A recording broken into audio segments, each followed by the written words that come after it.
Matt here for part 2 of episode 1 of Rauch's Records.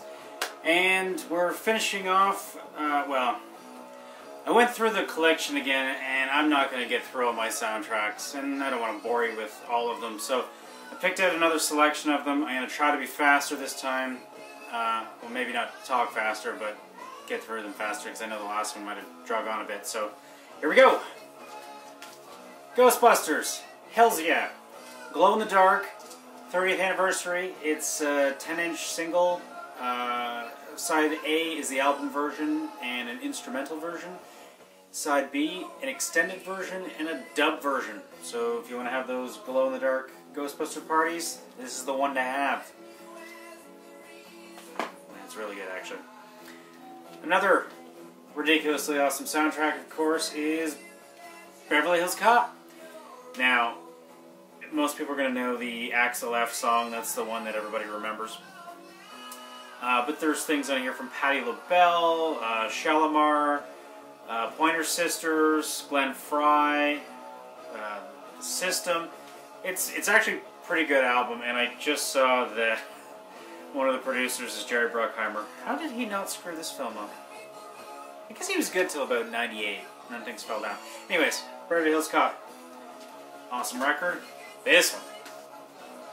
Found this one a few years back at a Oshawa record show. I was there with Chris Copeland, and I found this and I had to pick it up because heavy metal was a ridiculous, for those who don't know, I'm sure you do, it was a ridiculous animated film. Don Bluth animated it, I believe, or at least his company, because it definitely looks like all his stuff. He would have done Limb for Time. What else did he do? You can look it up. Anyways, definitely for adults, if you ever read the heavy metal magazine, you might have snuck a peek at it when you were a kid. I know I did. Definitely not for kids. But the soundtrack on this is phenomenal. I mean, as you can see from the front, we got Black Sabbath, the Dio Black Sabbath, which, hey, Dio rocks. Blue Oyster Cult, Cheap Trick, Devo, Sammy Hagar, Stevie Nicks.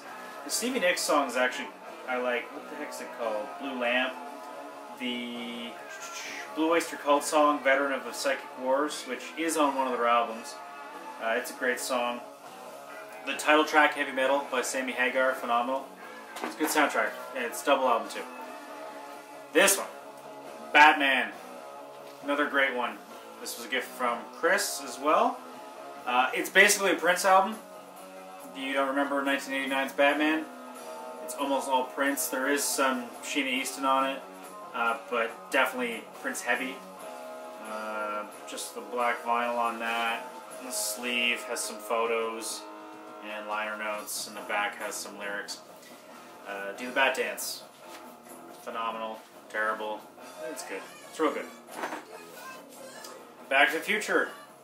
Another awesome soundtrack, Huey Lewis and the News.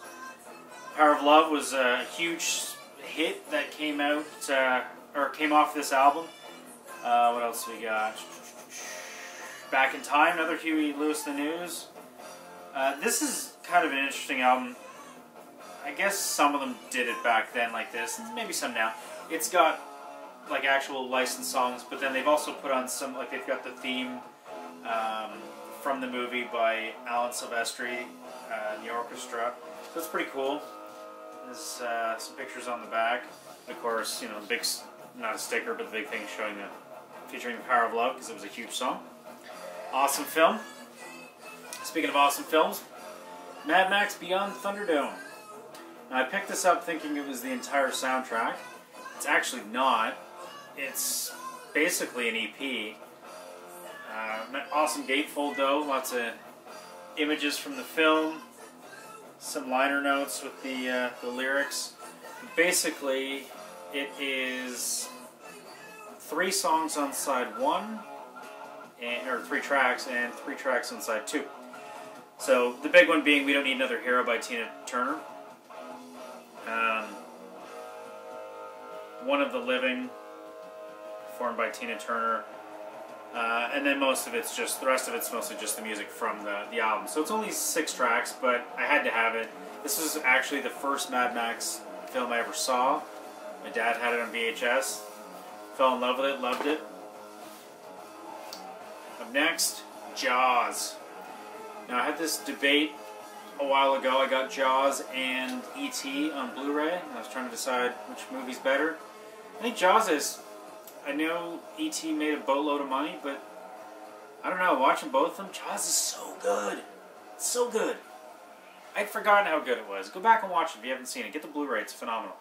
But this is all the score from the film, which is great. John Williams, who became notorious.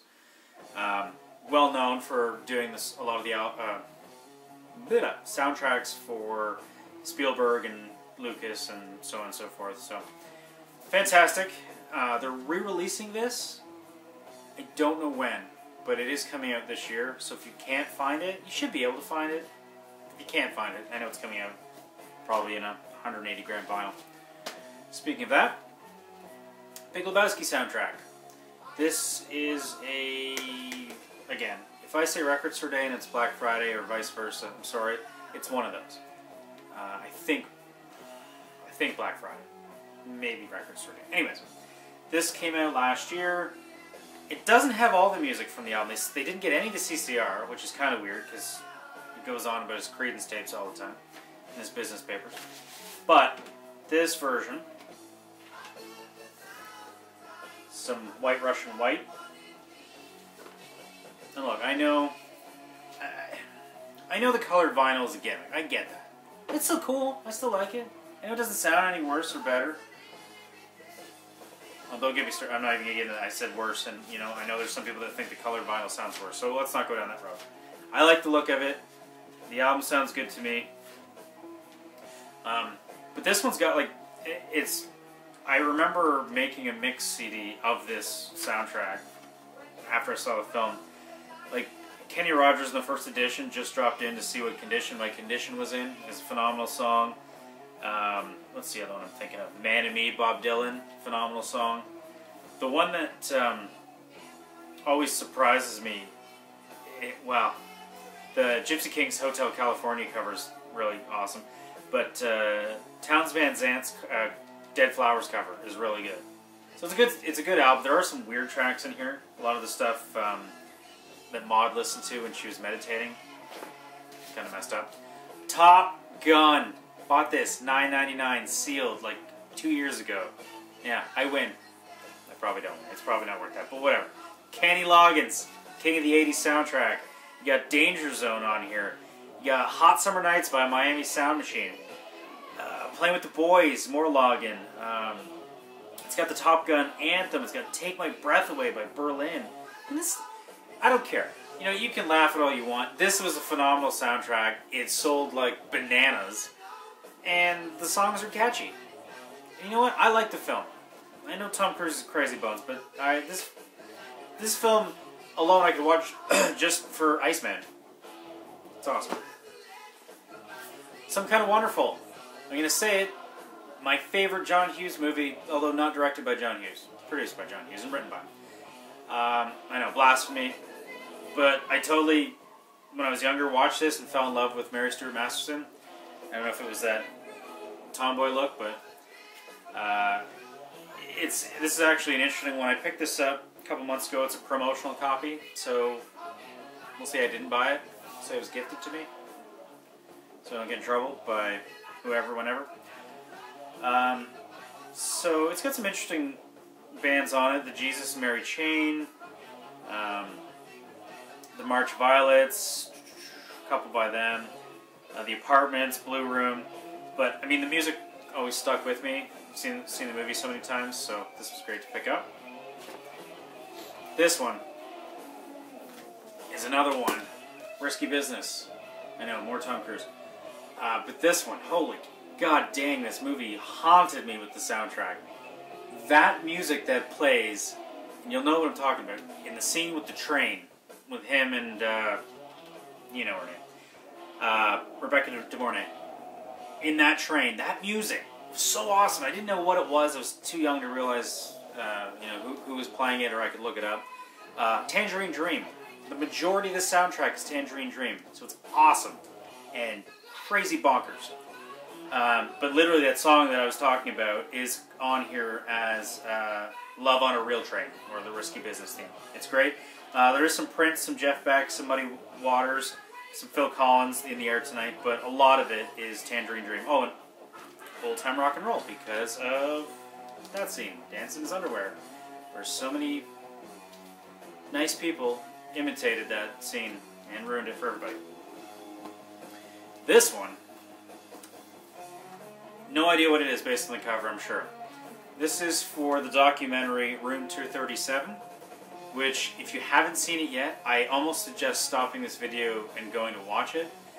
It is, I don't even know how to describe it. It's a documentary about The Shining, but it's more about the people who have conspiracy theories about The Shining. And the music for it, they were originally going to use music from the actual movie, but they decided not to do that. Instead, I don't know if it shows in here or not, they decided to use instruments from the time. No, it doesn't.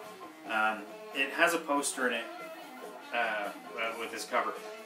Sorry, I was saying the music it's very John Carpenter-like. A lot of organs, a lot of synth, that kind of John Carpenter horror, late 70s, early 80s sound, which I love. The vinyl on this one, I'll pull it out, is colored. It's kind of an orange and red. More red on that side, this side's more orange. But I recommend this. It does come with a digital download, no. This one comes with a CD, with more of the music. There it is, CD, that they couldn't fit on the LP. So I recommend it. Oh, there's more to this. There's another booklet. This is a Death Waltz Records one. That's why it's got so much cool stuff. So a booklet about it, how they made it. Again, I recommend checking it out. Almost anything from Death Waltz.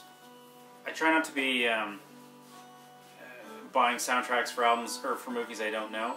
So these ones are all obviously things I've seen or I know for. But almost all the Death Waltz stuff is phenomenal. Almost last, we have Juno. I got this about 3 weeks ago, maybe a month ago now. I saw this film at the world premiere at TIFF in 2007. Ellen Page was very not well known at the time. I saw this movie and The Tracy Fragments, which is another movie of hers, and I knew she was going to be going to the stratosphere, which she pretty much did. Michael Cera, I mean, he's playing Michael Cera. I'm not going to knock him for it. It's a fantastic movie. The soundtrack is actually amazing. A lot of Kimya Dawson, Mott the Hoople, Velvet Underground, Sonic Youth, Belle and Sebastian. More, it's all kind of more modern alternative music, but I love the cover on it. It's kind of the same cover they did for the special edition DVD and the Blu-ray. And the sleeve for the record is this cool kind of comic booky look. That kind of animated style that they used for the intro of the film. So great soundtrack there. Last but not least, Big Star, Nothing Can Hurt Me. I knew nothing about Big Star. I know, way late to the party. Chris told me, check out the documentary, you're going to love it. Nice gatefold. I do love it. It was amazing. The music is awesome. The Big Star music that's on here, the solo music by Chris Bell and Alex Chilton that's on here, awesome. Even if you know nothing about this band, I recommend you go see the documentary. It's on Netflix. It's essentially free. Most of you have Netflix, I'm sure. And then go get this album. And then get the regular albums. This one is actually, it's a double album. It's kind of like a best of, but in the same sense, it's not, because they're all alternate takes and demo versions of the songs. Different mixes, different intros, things like that. So it's kind of rarities. They're all unissued tracks. Highly recommend this one. It's by Omnivore Records. Good package on this one as well. No treats in this one, I don't think, but well, there might have been a digital download for this one as well, I think. But this was from Chris.